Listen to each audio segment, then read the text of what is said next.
রাজনৈতিক দল হিসেবে জামায়াত ইসলামের নিবন্ধন ফিরে পাবে কি না এ বিষয়ে আপিল বিভাগের রায় ঘোষণা হবে আগামী 1 জুন। রায়ে নিবন্ধন ফিরে পাবে বলে আশা প্রকাশ করেছেন দলটির আইনজীবী শিশির মনির। তিনি জানান, জামায়াতের নিবন্ধন বাতিলের মাধ্যমে বিচার বিভাগকে রাজনীতিকরণ করা হয়েছিল।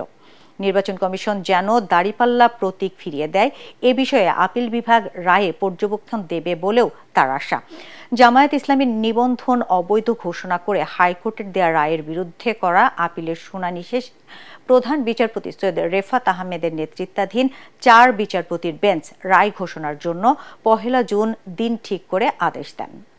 আদালতে মূলত আমরা বলেছি যে জামায়াতের রেজিস্ট্রেশন প্রক্রিয়াটা বাতিল করার মাধ্যমে এবং কেয়ারটেকার গভর্নমেন্ট সিস্টেম বাতিল করার মাধ্যমে পলিটিসাইজেশন অব জুডিশিয়ারি করা হয়েছে।